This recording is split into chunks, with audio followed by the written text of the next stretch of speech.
Selamat berjumpa kembali dalam layanan audio Sahabat Perjalanan. Hari ini adalah hari Jumat 15 Agustus 2025.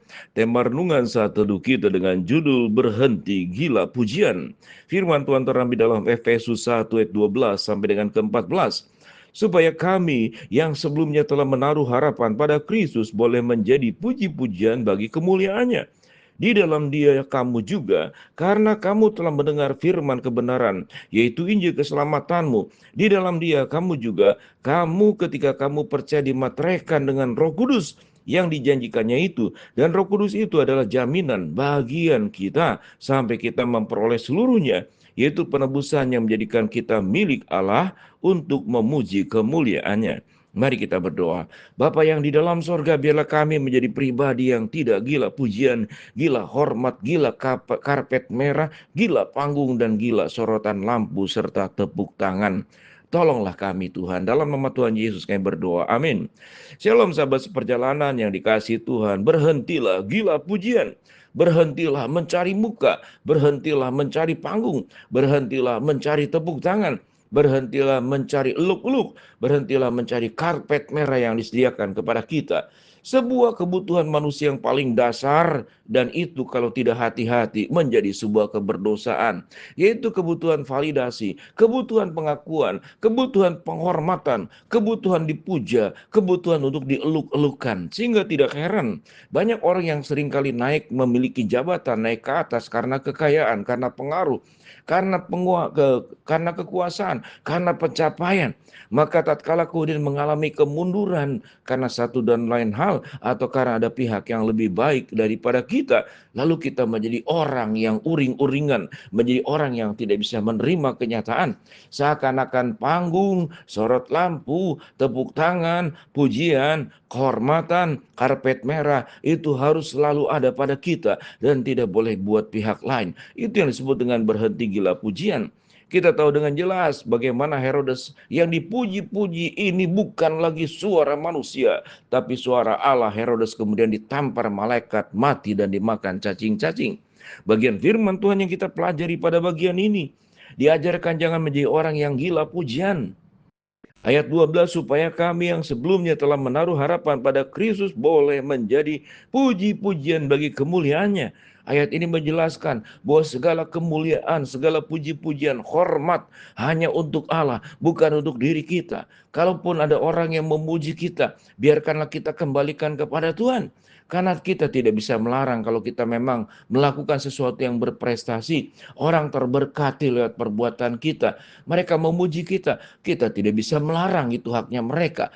Tetapi setiap pujian yang sampai kepada setiap kita untuk pencapaian apapun yang kita lakukan tidak boleh ada di tangan kita. Silakan terimalah pujian dari orang. Itu bentuk rasa syukur kita dipuji. Berarti kita melakukan perkara baik daripada kita kemudian dihujat karena melakukan perkara buruk dan jahat. Tetapi puji-pujian yang sudah kita terima tidak boleh disimpan untuk kita. Kita harus kembalikan kepada Allah. Karena sewaktu kita bisa mencapai apapun yang baik, yang indah, itu semua berasal daripada kekuatan Allah. Dan juga karena ketaatan kita menjalankan kebenaran firman Allah. Aku melakukan kehendak-Mu ya Tuhan dan bukan kehendak-Ku. Itu yang dilakukan juga oleh Kristus. Tidak mendapatkan pujian buat dirinya sendiri. Tetapi biarlah kita boleh mengembalikan segala sesuatu itu. Pujian itu hanya kepada Allah. Lalu kalau kita berpikir, dan kemudian mendiskusikan, mengapa pujian itu harus kepada Allah? Karena kalau pujian itu kita terima untuk diri kita sendiri, berarti kita sedang menjadikan diri sebagai Tuhan. Dan sesungguhnya menjaga puji-pujian dari manusia itu berat luar biasa. Mengapa berat? Karena kali ini kita berhasil, belum tentu kita bisa melakukan perkara yang baik terus-menerus. Ada kalanya kita lemah, ada kalanya kita terbatas, sehingga puji-pujian tidak boleh ada di tangan kita. Kita kembalikan kepada Allah. Yang kita butuhkan bukan puji-pujian dari manusia, tapi kekuatan dari Allah, agar apa yang baik yang sudah kita lakukan, itu kita bisa lakukan terus-menerus secara konsisten, tidak menurun. Dengan pertolongan kuasa Tuhan dan kuasa Roh Kudus, tidak ada perkara yang mustahil yang bisa terjadi. Itu sungguh-sungguh diberikan kepada Allah sesungguhnya. Sahabat seperjalanan yang dikasihi Tuhan, Dan sewaktu kita mengembalikan kemuliaan hanya kepada Allah, kita terhindar dari dosa kesombongan, kita terhindar dari dosa keserakahan, kita terhindar dari dosa merasa diri layak. Dan sewaktu kita merasa diri layak, merasa diri hebat, dan sewaktu merasa diri hebat, lalu kita terjatuh ke dalam dosa, menjadi orang yang merendahkan orang lain, menjadi orang yang kemudian melakukan sebuah penghinaan kepada orang lain.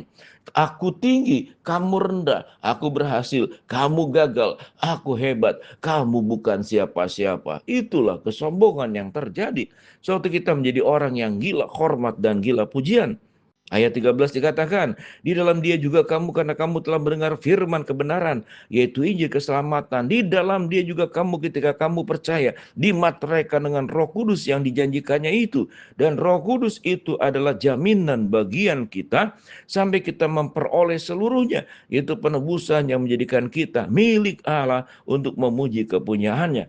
Tatkala kita menjadi milik Allah itu adalah sudah sebuah pencapaian yang luar biasa, bukan karena kehebatan dan usaha kita, tetapi karena kerelaan dan tangan terbuka Allah, dekapan dan cinta Allah yang kemudian memberikan semuanya itu kepada kita.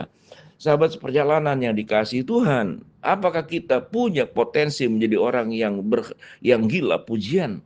Kalau tidak dihormati, kalau tidak dihargai, kalau tidak disapa, kalau tidak diperlakukan dengan sewajarnya dan seharusnya, maka kita menjadi orang yang marah, menjadi orang yang tidak bisa terima, menyalahkan, uring-uringan. Lalu kita merasa diri sebagai pribadi yang layak untuk menerima segala sesuatu. Sementara kita tahu dengan jelas kita ini manusia berdosa. Kalaupun kita sudah ditebus oleh Kristus, kita kemudian mampu melakukan banyak perkara yang baik, itu pun bukan karena kita, tetapi karena kekuatan Allah yang menolong kita, menyadarkan kita. Karena sewaktu orang yang berbuat baik tidak dengan kekuatan Allah, selalu diiringi dengan motivasi ingin dipuji atau menjadi orang yang gila pujian. Sahabat seperjalanan, coba ingatlah kembali. Siapa orang yang dalam hidup kita itu yang gila pujian. Lalu kita renungkan, apakah kita senang dengan orang seperti demikian? Kita tidak menyukainya. Kalau bisa kita hindari. Tetapi kadang-kadang tidak bisa dihindari. Yang gila pujian ternyata bos kita. Yang gila pujian ternyata pimpinan kita. Yang gila pujian ternyata orang ada di dalam lingkungan keluarga kita, lingkungan kerja kita, lingkungan masyarakat kita. Kita tidak bisa menghindar. Tentu setiap kali lihat orang yang gila hormat dan gila pujian, itu sangat menyebalkan. Tapi biarlah, kalau kita bertemu dengan orang yang gila hormat, kita tidak perlu mengurusi hidup orang yang bersangkutan. Tapi urusilah diri kita masing-masing. Tuhan, jangan-jangan aku pun juga seperti demikian dalam bentuk yang berbeda. Atau aku pun punya potensi untuk menjadi orang yang gila pujian. Ya Tuhan, jauhkanlah aku dari dosa untuk menjadi pribadi yang gila pujian. Aku mau berhenti dari gila pujian menjadi orang yang memuji hanya buat kemuliaan Allah. Setiap pujian yang diterima oleh kami hanya kembalikan kepada Tuhan. Karena Tuhanlah yang patut ditinggikan, dimuliakan, diagungkan, disembah, dipuji untuk selama-lamanya. Engkaulah pemilik alam semesta, pemilik segala sesuatu. Engkaulah yang menjadikan kami hidup bisa berbuat banyak aspek yang baik. Karena itu pun berasal dari Tuhan. Sehingga pujian tidak boleh kami ambil. Hanya kami serahkan, kembalikan untuk kemuliaan Tuhan. Mari kita berdoa. Bapa dalam surga, terima kasih buat kebenaran firman yang kami pelajari. Hamba-Mu berdoa buat sahabat seperjalanan yang sakit. Tuhan jamah sembuhkan. Sahabat seperjalanan yang sedang menghadapi masalah, Tuhan bukakan jalan. Sahabat seperjalanan yang sedang berdoa mengharapkan sesuatu, Tuhan kabulkan sesuai dengan waktu rencana Tuhan yang terbaik. Di dalam nama Tuhan Yesus kami berdoa. Amin. Shalom, Tuhan memberkati kita semua.